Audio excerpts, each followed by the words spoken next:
प्रभू येशूच्या मधुर नावात तुम्हाला प्रेमाचा सलाम. कशा आहेत तुम्ही सगळे? बरे आहेत ना? या दिवसांमध्ये आम्ही चर्चमध्ये नाही जमू शकत, तरी पण माझा विश्वास आहे तुम्ही सगळे देवाच्या सहवासात सहभागितेमध्ये वाढत आहेत आणि ही चांगली शिस्त तुमच्यावरती पहिलेपासून परमेश्वराने लावलेली आहे, म्हणून खरंच प्रभूची स्तुती असो. Hallelujah, hallelujah. बरं, आज आपण ज्या वचनांवरती मनन करणार आहोत, ज्या वचनाद्वारे परमेश्वर आमच्याशी बोलणार आहे, स्तोत्रसंहिता 141 ह्या पहिल्या वचनापासून तर 10व्या वचनापर्यंत देव आमच्याशी बोलणार आहेत. आम्ही जस्ट आमच्या माना झुकूया आणि त्याला मदत मागू की प्रभूने आमचं हृदय उघडं करावं. देवबाप्पा, आम्ही पुन्हा एक वार तुझ्या चरणी आलेला आहोत. प्रभू, तुझा नवा स्पर्श व्हावा म्हणून आज आमचं अंतकरण आम्ही तुझ्या पुढे उघडं करत आहे. बाप्पा प्रभू, तुझा वचन आमच्या पावलासाठी, दिवा मार्गासाठी प्रकाश असं आहे. तुझं वचन आम्हाला प्रोत्साहन देतं, आमच्या कमी घटी दाखवतं प्रभू. आणि प्रभू, तुझं वचन आम्हाला आशीर्वादितसुद्धा करतं. आज नव्याने तुझ्या वचनाचा स्पर्श व्हावा म्हणून आमचे अंतकरण उघडे कर. जे श्रोतेगण ऐकत आहे बाप्पा, शैतानाच्या सर्व कुकपट युक्त्या आमच्या मधातून हकलून लावतो प्रभू. आमचं एक मन एक चित्त तुझ्या ठाई असावं असं होऊ दे. दया पुरव. प्रभू येशूच्या नावात प्रार्थना केली म्हणून तू ऐक. आमेन, आमेन, हालेलुया. आजकाल आम्ही पाहतो की कोरोना व्हायरस हा एक संसर्गजन्य आजार, याचं प्रिकॉशन घेण्यासाठी आम्ही खूप चांगल्या प्रकारे काळजी घेतो. आम्ही खोकलताना, शिंकताना मास्क लावतो किंवा तोंडावर हात ठेवतो. कधीकधी आम्ही जेव्हा बाहेरून येतो किंवा कोणत्या वस्तूला, कोणत्या दुसऱ्या व्यक्तीला आमचा स्पर्श झाला तर आम्ही साबणाने किंवा सॅनिटायझरनी हात धुतो, पुसतो. शिवाय जेव्हा केव्हा आम्ही बाहेरून येतो तेव्हा कधीकधी आम्ही घरी येऊन आमचे बाहेरचे कपडे धुवून टाकतो. हे सगळे प्रिकॉशन, ही सगळी काळजी, सोशल डिस्टन्सिंग, फिजिकल डिस्टन्सिंग ज्याला आम्ही म्हणतो, ह्या सगळ्या गोष्टी आम्ही ह्यासाठी पाळतो की कोरोना व्हायरस हा संसर्गजन्य आजार आम्हाला एक दुसऱ्याला न लागावा. एक प्रकारची ही रोगप्रतिबंधक शिस्तच आहे आणि ही शिस्त आमच्या जीवनामध्ये आम्ही नेहमीसाठी ठेवली तरी त्यात काय वावगं नाही. तर प्रिय मित्रांनो, हे एक शारीरिक आजार, संसर्गजन्य आजार न व्हावा म्हणून ही आम्ही रोगप्रतिबंधक शिस्त ठेवतो. त्याचप्रमाणे दैनंदिन जीवनात पण आमच्या बऱ्याच शिस्त आहे. आमच्या बोलण्यात शिस्त आहे, आमच्या वागण्यात शिस्त आहे, आमच्या पाहण्यामध्ये शिस्त आहे. याचा अर्थ आमची पाहण्यामध्ये दृष्टाही नसावी आणि मग आमचं काम करण्यामध्ये शिस्त आहे. व्यावहारिक दृष्टीने जर आम्ही असं पाहिलं तर आध्यात्मिक बाबतीत शिस्त असं म्हटलं तर जॉन बन्यान यांचा यात्रेकरूचा प्रवास या पुस्तकातून ख्रिस्ती आणि विश्वासू हे माया बाजारातून जाताना दाखवतात. आणि मग ह्या माया बाजारातून जात असताना बरेच लोक त्यांना भुरं घालतात. बरेचदा मोह पडावा अशा अनेक गोष्टीतून ते जातात, अनेक गोष्टी त्यांना दिसते.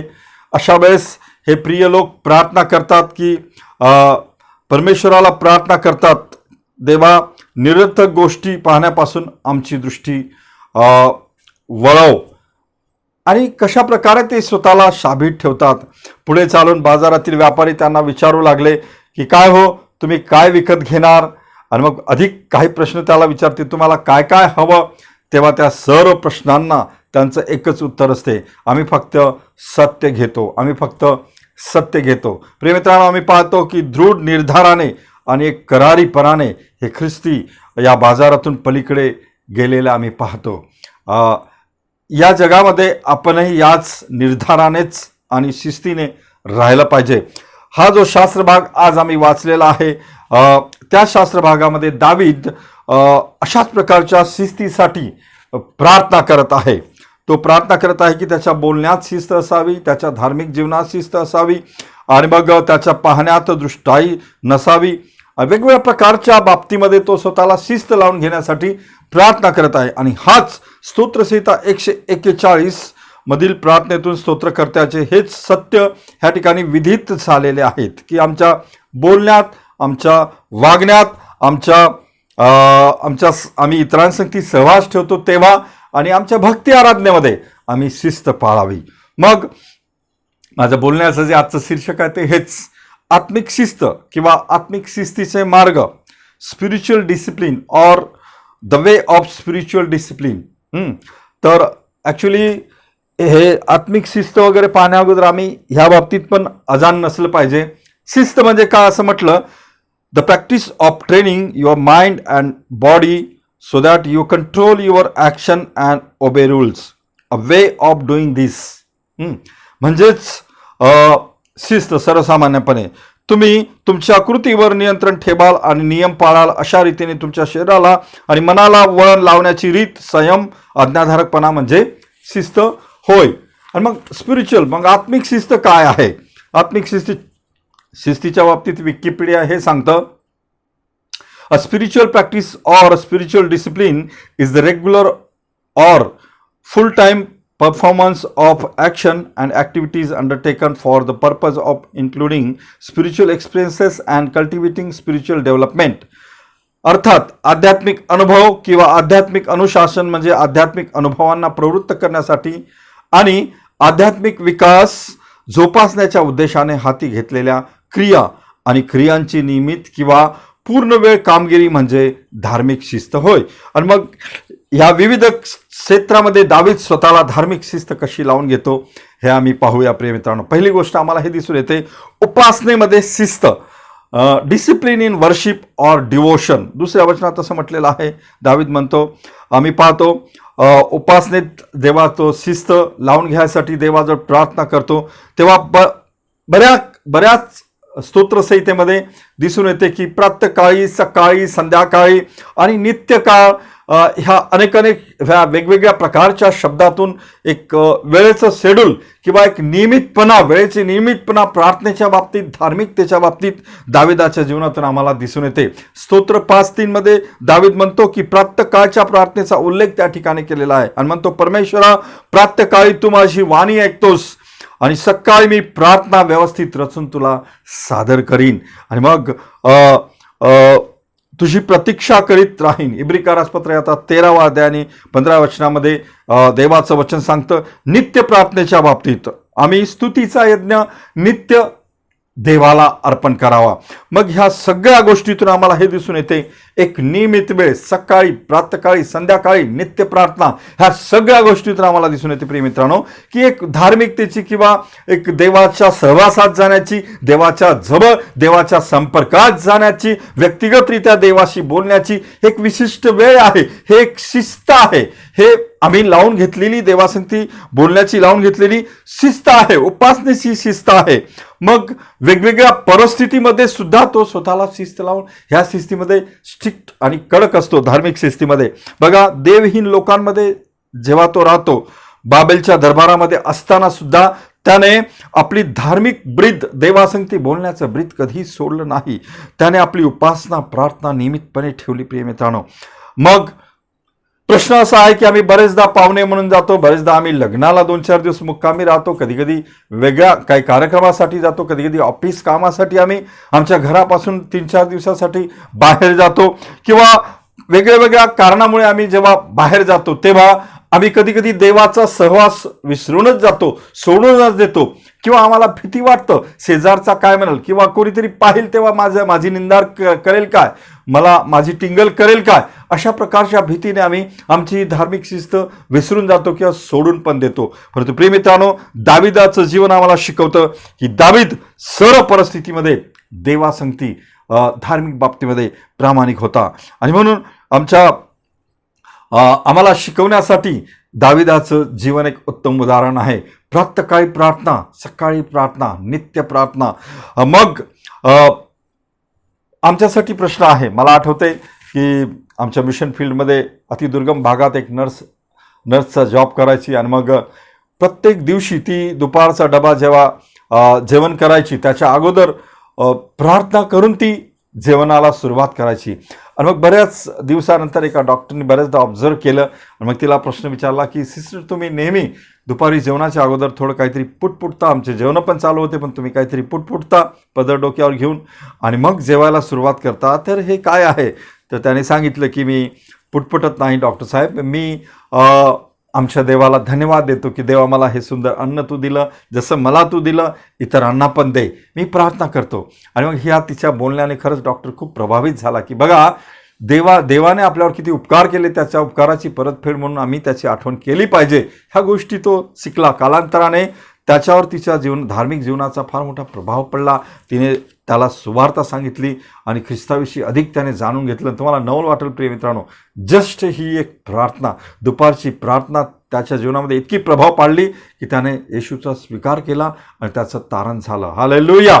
आमच्या जीवनामध्ये आम्ही धार्मिक शिस्त इतरांना प्रभावित करावं म्हणून नाही ठेवावी, म्हणूनच ठेवावी असं मी तुम्हाला म्हणत नाही. परंतु मला तुम्हाला हेच सांगू द्या का दाविदाप्रमाणे आम्ही नित्यनियम तर असू द्या, वेळेचं तर असू द्या, पण का आम्ही भक्ती उपासनेसाठी शिस्तीत वाढत आहोत काय? आमच्या भक्तीत नियमितता नसते. बरेचदा आमची वेळ सोडून द्या, पण आम्ही कधी कधी देवाची भक्ती पण विसरून जातो. एकदा असं झालं की एका व्यक्तीला त्याचा चष्मा दिसत नव्हता आणि मग नाताळचे दिवस जवळ आले. ज्या दिवशी नाताळच्या भक्तीला कुटुंबातील सर्वांना भक्तीला जायचं होतं. सगळ्यांनी आपापल्या तयाऱ्या केल्या, आपापले बायबल्स घेतले, आपापल्या पिशवीत भरले आणि मग हा व्यक्ती पण आंघोळ करून स्वतःची तयारी केली आणि मग बायबल शोधतो तर एका कपाटामध्ये बंद असलेलं ते बायबल त्याला दिसलं आणि मग ते बाहेर काढलं तेव्हा त्यावर धूळ बसली होती आणि आतमध्ये त्याने पाहिलं तर त्याचा चष्मा त्याला 1-1.5 महिन्यानंतर त्याला तो दिसला. याचा अर्थ त्याने ते चष्मा त्या बायबलमध्ये ठेवला आणि 1.5 महिन्यापर्यंत त्या बायबलची आठवण त्याला झाली नाही, म्हणून त्याला त्याचा चष्मा दिसत नव्हता. कल्पना करा, आम्ही आमच्या देवाच्या सहभागितेमध्ये नित्यनियमाने जातो का? कशा प्रकारे आमची आत्मिक शिस्त देवासंगती आहे? दानियेलाच्या जीवनातून आम्ही शिकतो प्रिय मित्रांनो, नियमितपणे दाराव्यास राजाने जेव्हा फरमान काढलं होतं की कोणी एक महिना कोणत्याच देवाची भक्ती आराधना करायची नाही, अशा अवस्थेत असताना सुद्धा दानियेल आपल्या नित्यनियमाप्रमाणे घरी गेला आणि आपल्या घराच्या खिडक्या त्याने बंद केल्या. यरुशलेम दिशेकडे उघड्या होत्या, त्याने बंद केल्या आणि नित्यनियमाप्रमाणे त्याने दिवसातून 3दा प्रार्थना केली. त्यासाठी त्याला दंड पण झाला, पण देवाने अद्भुत रीतीने त्याला त्याच्यातून वाचवलं. याचा अर्थ हा आहे प्रिय मित्रांनो की बायबलमध्ये बरेच लोक आपल्या धार्मिक शिस्तीमध्ये वाढलेत आणि त्यांनी आपली धार्मिक शिस्त पकडून ठेवली. प्रिय मित्रांनो, आम्ही नियमित प्रातःकाळी, सकाळी, संध्याकाळी आणि नियमितपणे देवासंगती भक्ती आराधना किंवा बोलण्याची शिस्त याचे पालन करतो काय? नियमित तर सोडून द्या, पण एकदा तरी दिवसातून आम्ही त्या देवाच्या चरणी जाऊन धार्मिक शिस्त पाळतो काय? कोणत्याही परिस्थितीमध्ये, विरोधी परिस्थिती असो की विश्वासीन लोकांमध्ये असो, आम्ही देवाच्या धार्मिक शिस्तीत वाढलं पाहिजे. बोलण्यामध्ये शिस्त, डिसिप्लिन इन आवर टॉक. स्तोत्रसंहिता 141 आणि 3 मध्ये म्हटलेलं आहे, हे परमेश्वरा माझ्या मुखावर पहारा ठेव, माझ्या वाणीचे द्वार सांभाळ. दावीद राजा या ठिकाणी प्रार्थना करतो की देवा माझ्या मुखावर पहारा ठेव. याचा अर्थ काबू ठेव. आम्ही देवाला किती समर्पित आहोत त्याची पारख बहुधा आमच्या बोलण्यावरून दिसून येते. प्रिय मित्रांनो, आमच्या बोलण्यावरून दिसून येते. म्हणून असं म्हटलेलं आहे की आमच्या बोलण्यात गोडवा आणि सौम्यता असावी. याकोबाचं पत्र 3 अध्याय आणि 10व्या वचनात म्हटलेलं आहे की एकाच तोंडातून स्तुती व शाप निघतात. माझ्या बंधूंनो, ह्या गोष्टी असणे अशा प्रकारे होता कामा नये. आमच्या तोंडातून एकच तोंड, त्याच्यातून स्तुती आणि शाप पण निघतं. एक व्यक्ती आपला अनुभव सांगताना मला सांगतो की मी एका बहिणीच्या घरी दूध घ्यायला रोज जातो, परंतु एक लहान बहीण जेव्हा मला मी दुधाला जातो आणि ती मला जेव्हा दूध देते तेव्हा पैशाच्या व्यवहाराच्या बाबतीत काही बोलचाल झालं तर तिच्या तोंडातून एकदम साप निघल्यासारखं असं मला वाटते. आणि मग जेव्हा केव्हा मी कधी मोठ्या बहिणीसंगती संभाषण करतो आणि मोठ्या बहिणीसंगती पैशाचा व्यवहार करतो तेव्हा तिच्या तोंडातून लाडूचा गोडवा निघल्यासारखा मला वाटतो. अर्थात तो हे सांगत होता की कधी बोलण्यामध्ये एकदम भडकता, नम्रता नसलेलं बोलणं आणि कटू बोलणं, ज्याला आम्ही विषारी बोलणं म्हणू, साप निघते याचा अर्थ विषारी बोलणं, आणि गोडवा याचा अर्थ सौम्य आणि नम्र बोलणं. प्रिय मित्रांनो, आम्ही विचार करावा आमच्या बोलण्यात आमची शिस्त कशी आहे. तर चुगल्याचा हडी नको. एखाद्या व्यक्तीची तोंडावर आम्ही प्रशंसा करतो आणि त्याच्या पाठीमागे त्याची निंदा, नालस्ती, चुगली करतो. बोलण्यात बडाई नको. बरेचदा मी एखादी गोष्ट मोठी बनवून सांगतो, ज्याला आम्ही राईचा पहाड पण म्हणू. एकदा एका डॉक्टरकडे एक पेशंट गेला आणि त्याचा दात किडलेला होता. जेव्हा डॉक्टर त्याचा किडलेला दात पाहत होता तेव्हा तो म्हणायचा की डॉक्टर साहेब, माझ्या दातामध्ये आतमध्ये खूप मोठा खड्डा पडलेला आहे. तेव्हा तो डॉक्टर पाहतो आणि तो म्हणतो की नाही, नॉर्मल गोष्ट आहे, साधारण तुम्ही औषध घेतलं तरी ते बरं व्हाल. पण तो पुन्हा अधिक म्हणतो त्या डॉक्टरला. तो पेशंट म्हणतो की नाही डॉक्टर साहेब, मला जाणवते की माझ्या दातामध्ये खूप मोठा खड्डा आहे, असं का? तेव्हा डॉक्टर थोडा मिस्किलतेने हसून आणि मग बारीक नजरेने त्याच्याकडे पाहून म्हणतो की तुम्हाला पराचा कावळा आणि राईचा पर्वत करण्याची तुमच्या जिभेला आदत लागलेली आहे.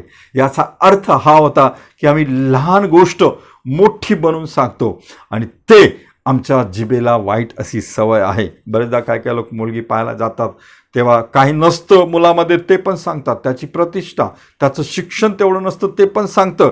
कधी कधी त्याच्या पगाराच्या बाबतीत चुकीची माहिती दिली जाते, यासाठी की मुलीने मुलगा पसंत केला पाहिजे, घरच्यांनी मुलगा पसंत केला पाहिजे. परंतु ही बढाई एवढी योग्य नाही. आणि म्हणून इफिसकारास पत्र याचा 4 अध्याय आणि 29व्या वचनामध्ये असं म्हटलेलं आहे, तुमच्या मुखातून कसलेच कुंचके भाषण न निघो, पण गरजेप्रमाणे उन्नती करता जे चांगले तेच मात्र निघो ह्यासाठी की जेणेकरून त्यांना कृपादान प्राप्त व्हावं. कारण एक दिवस देव आमच्या बोलण्यावरून, प्रिय मित्रांनो, आम्हाला दोषी ठरवणार आहेत. आणि म्हणून मत्ते 12 आणि 36 ते 37 या वचनात असं म्हटलेलं आहे, मी तुम्हाला सांगतो की माणसे जो व्यर्थ शब्द बोलतील त्याचा हिशेब त्यांना न्यायाच्या दिवशी द्यावा लागेल, कारण तू आपल्या बोलण्यावरून दोषी ठरशील. मग प्रिय मित्रांनो, आज आम्हाला स्वतःला आत्मपरीक्षण करायचं आहे का आम्ही आमच्या बोलण्यात शिस्त ठेवत आहोत काय? आमच्या बोलण्यात प्रामाणिकपणा आहेत काय? सौम्यता आणि गोडवा, नम्रता दिसून येते का आमच्या बोलण्यामध्ये? का आम्ही बढाई मारतो आमच्या बोलण्यामध्ये? का आम्ही आमच्या जिभेवाटे इतरांचे दोष, चुगल्या, चहाड्या अशा निघतात का? आम्हाला विचार करायचा आहे. तिसरी गोष्ट आम्ही पाहतो, चैन, मौज आणि विलास या बाबतीत शिस्त. Discipline about enjoyment, fun, pleasure, luxury. अनिती करणाऱ्या मनुष्याबरोबर मी दुराचार करू नये म्हणून माझे मन कोणत्याही वाईट गोष्टीकडे वळू देऊ नको आणि मला त्याची मिष्टान्न खाऊ देऊ नको. येथे मिष्टान्नाचा अर्थ हा आहे, प्रिय मित्रांनो, दृष्टाईशी हात मिळवणी करणे किंवा समझोता केल्याने प्राप्त होणारे सुख, ज्याला आपण म्हणू एक मिष्टान्न खाणे. आणि मग खूपदा असं होते की आम्ही चुकीच्या गोष्टी संगती, चुकीच्या मित्रासंगती, चुकीच्या वाईट गोष्टी संगती आम्ही समझोता करतो. एकदा असं झालं, एक बाई आमच्याकडे नेहमी येऊन हृदयातून तिची प्रार्थना विनंती सांगायची. सकाळपासून संध्याकाळपर्यंत तिचा पती दारू प्यायचा आणि मग त्याच्यामुळे तिच्या कुटुंबावर खूप मोठा असर झाला होता. पण जेव्हा सर्व मंडळी प्रार्थना करत होती, एक दोनदा तिच्या पतीसंगती पण आमची भेट घडून आणली आणि आम्ही त्यांना सल्ला दिला, त्यासाठी प्रार्थना केली. तो पण भक्तीला यायला लागला आणि खरंच अद्भुत रीतीने देवानं त्याची दारू सोडवली. मग तिथून 2-3 वर्षांनी एका लग्नात तो गेला आणि त्याच्या साडूने त्याला खूप जबरदस्ती केली. त्याला थोडं प्रोत्साहन दिलं की आपण नाचूया. तेला एक कार्यक्रम होता तेलाचा, आणि त्या कार्यक्रमामध्ये त्याला पिण्यासाठी जबरदस्ती केली आणि त्याला थोडी मजा वाटल आणि मग एक वेगळं वातावरण त्याला भेटलं आणि त्या वातावरणात तो मशगूल झाला आणि मग त्यानं पिऊन घेतली. नंतर त्याला ती आदत लागली, तर नंतर ती सुटलीच नाही. प्रिय मित्रांनो, मला तुम्हाला हे सांगू द्या की असंच एक उदाहरण, एक पैशाच्या सुखासाठी एक विश्वासणाऱ्याने मादक पदार्थाचं आपल्या वाहनामध्ये ट्रान्सपोर्टेशन केलं. आता जस्ट 2 किलोमीटरचं अंतर होतं, परंतु मधातच त्याचं ते वाहन पकडण्यात आलं आणि ते वाहन जप्त झालं. आम्ही क्षणिक सुखासाठी किंवा चैन, मौज, विलास याच्यासाठी आम्ही कधी चुकीच्या गोष्टी करतो. आम्हाला स्पष्ट रीतीने आमचा परमेश्वर काही गोष्टी सांगतो, तरी पण आम्ही त्याकडे दुर्लक्ष करतो. परंतु मला तुम्हाला सांगू द्या की आम्ही अशा प्रकारच्या गोष्टीपासून सावध असावं. मोसे एक राजकुमार होता. जेव्हा फारोच्या कन्याने त्याला राजाकडून मिळणारे सर्व वारसा हक्क, सुखचैनीच्या गोष्टी, ह्या सर्व गोष्टी त्याला दिल्या गेल्या होत्या, तेव्हा तो मोशे इब्री कागदपत्राचा 11वा अध्याय आणि 25व्या वचनात ह्या सुख चैनाच्या गोष्टीचा कसा नकार करतो. तो म्हणतो की मोशेने त्याच्यासोबत समझोता न करण्याचा निश्चय केला आणि म्हणून वचनात असं सांगितलेलं आहे प्रिय मित्रांनो की पापाचे क्षणिक सुख उपभोगणे ह्यापेक्षा देवाच्या लोकांबरोबर दुःख सोसणे हे त्याने पसंत करून घेतलेलं आहे. दानिएलाच्या बाबतीत पण आम्ही पाहतो की जेव्हा दानिएलाला राजाने राजाज्ञा होती की त्यांनी मिष्टान्न खावं आणि मग द्राक्षरस प्यावा, तेव्हा जे त्याच्या देवाला आवडत नव्हतं ते खाणं आणि पिणं हे अवॉइड करण्यासाठी दानिएलाने स्पष्ट सांगितलं की इतरांना तुम्ही कोणतंही अन्न द्या, परंतु आम्हाला एक साधं अन्न द्या आणि 10 दिवसानंतर आमची पारख करा, आमच्या तब्येतीत आणि त्यांच्या तब्येतीत काय फरक आहे. तेव्हा खरंच साध्या अन्नानं हे लोक धष्टपुष्ट झाले. जे मिष्टान्न आणि जे खाद्य आणि जे पेय देवाला आवडत नव्हतं ते त्याने नाही केलं. प्रिय मित्रांनो, आज आमच्यासाठी आव्हान आहे, आम्ही आमच्या देवाला जे नाही आवडत ते आम्ही खातो आणि पितो काय आम्ही जगातील चैन विलास भोग याच्या आहारी जाऊन दुष्टाईशी हातमिळवणी करून आत्मिक शिस्त भ्रष्ट करीत आहोत काय आम्ही क्षणिक सुखासाठी वाईट गोष्टीशी समझोता करीत आहोत काय. मग आत्मिक शिस्तीची आपण ती चौथी गोष्ट पाहूया, सहवास संगतीत मधील शिस्त. स्तोत्रसंहिता 141 आणि 4 मध्ये असं म्हटलेलं आहे, आणि ती करणाऱ्या मनुष्याबरोबर मी दुराचार करू नये, म्हणून माझे मन कोणत्याही वाईट गोष्टीकडे वळू देऊ नको. दावीद 5वी गोष्टच्या बाबतीत धार्मिक शिस्त लावून घेताना सहवास संगतीमधील शिस्त, ज्याला आम्ही म्हणू डिसिप्लिन विथ कंपॅनशिप ऑर फेलोशिप, यांची संगती आम्ही आमची शिस्त कशी ठेवावी. ही मिष्टान्न देणाऱ्या व्यक्तीसोबत बसून खाणे आणि त्यांची संगती करणे आणि संगतीने त्याच्यामध्ये वाहून जाणे, अशा प्रकारची ही शिस्त आहे. प्रिय मित्रांनो, जगात आम्हाला चांगले आणि वाईट असे मित्र मिळतील, त्याच्यात काही वाईट नाही, परंतु आम्ही वाईट मित्रांसंगती न राहावं अशातली गोष्ट नाही. आजच्या प्रसंगामध्ये आम्ही वाईट असू दे की चांगले असू दे, आम्ही त्यांचा सहवास करणं चुकीचं नाही, परंतु ते करतात त्या गोष्टी आम्ही केल्याच पाहिजे. त्यांच्या सहवासामध्ये जाऊन त्यांच्या संगती आम्ही ते करतात त्या गोष्टीमध्ये आम्ही डुबून गेलोच पाहिजे, अशातली गोष्ट नाही. जर आम्हाला त्यांना जिंकायचं आहे तर त्यांच्या सहवासात पण आम्हाला राहावं लागते. आणि म्हणून इंग्लिशमध्ये एक म्हण आहे, hate the sin but not the sinner. याचा अर्थ पापाचा द्वेष करा परंतु पापाचा नका. आमचा प्रभू येशू ख्रिस्त पापी लोकांच्या संपर्कात आला, परंतु निष्ठेविषयी तो पूर्ण खात्री होती त्याच्यावरली, तो त्याच्याशी प्रामाणिक होता.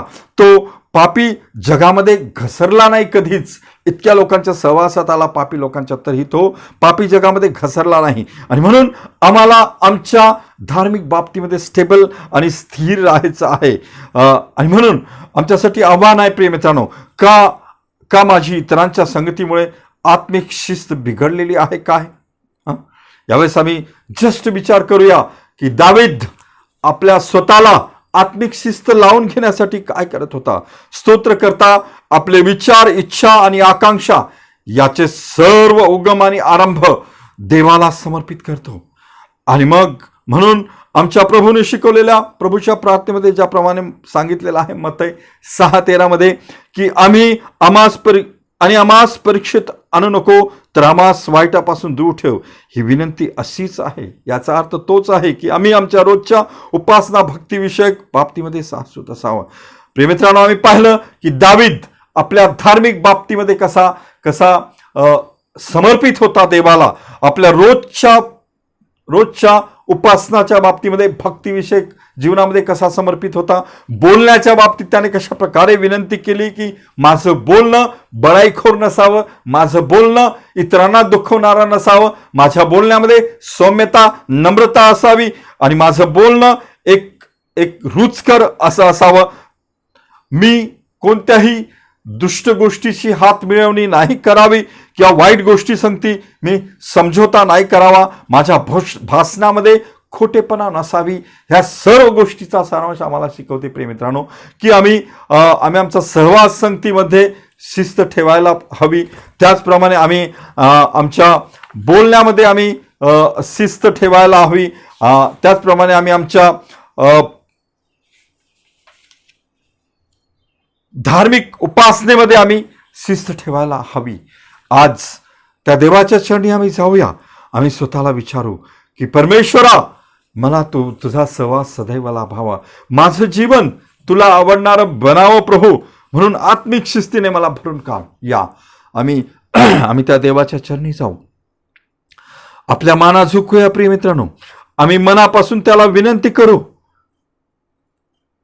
आम्ही 1 मिनिट शांत राहू. आम्ही त्या प्रभूच्या चरणी जाऊ आणि स्वतःचं आत्मपरीक्षण करू. देवाच्या लेकरांनो, का आम्ही नियमितपणे उपासनेच्या शिस्तीत वाढत आहोत काय? आम्ही नियमित प्राप्त काळी, सकाळी, संध्याकाळी आणि नित्यनियमाप्रमाणे देवासंगती बोलण्याची शिस्तीचं पालन करतो काय? कोणत्याही परिस्थितीमध्ये, ती विरोधी असो की विश्वासहीन लोकांमध्ये राहण्याची असो, आम्ही उपासनेची शिस्त पाळतो काय? आमच्या बोलण्यात प्रामाणिकपणा, सौम्यता आणि नम्रता आहे काय? लोकांना आमचे बोलणे आवडते का? का आम्ही बडाई मारून बोलतो? का आमच्या जिभे वाटे इतरांचे दोष, आपल्या चहाळ्या चुगल्या निघतात काय? काय आम्ही जगातील चैन, विलास, भोग याच्या आहारी जाऊन दुष्टाईशी हातमिळवणी करून आत्मिक शिस्त भ्रष्ट करीत आहोत काय? काय आम्ही क्षणिक सुखासाठी वाईट गोष्टी करता समझोता करत आहेत काय? का माझी इतरांच्या संगतीमुळे आत्मिक शिस्त बिघडलेली आहे काय? आम्ही त्या देवाला प्रार्थना करू की देवा, अशा प्रकारे कोणत्याही गोष्टीचा असर माझ्यावर होऊ देऊ नको. या आम्ही देवाला प्रार्थना करूया. देवाच्या सहवासात राहून अधिक आम्ही आत्मिक शिस्तीमध्ये मजबूत होऊया. सर्वसमर्थ स्वर्गातील धन्यवादित बाप्पा, ज्याप्रमाणे दावीद राजाने तुझ्याकडे प्रार्थना केली, त्याच्या बोलण्यात शिस्त असावी म्हणून प्रार्थना केली. हो, भक्ती आराधनेच्या जीवनामध्ये शिस्त असावी म्हणून प्रार्थना केली. इतरांसंगती संगती असण्यासाठी त्याने प्रार्थना केली आणि प्रभू, तो स्वतःला त्याने शाबूत ठेवलं. परमेश्वरा, आम्ही धन्यवाद देतो की आम्ही तुझी लेकर आहोत. जितक्याही श्रोत्यांनी प्रभू हा संदेश ऐकलेला आहे प्रभू, आमची प्रार्थना आहे, मला आणि या श्रोतेगणांना परमेश्वरा आत्मिक शिस्तीमध्ये वाढण्यास सहाय्य कर बाप्पा. आणि प्रभू, तुझा सहवास अधिक लाभावा असं होऊ दे. इथे ऐकत असलेल्या सर्व श्रोत्यांवर तुझा आशीर्वाद पाठव. प्रभू येशूच्या नावात प्रार्थना केली म्हणून तू ऐक. आमेन, आमेन.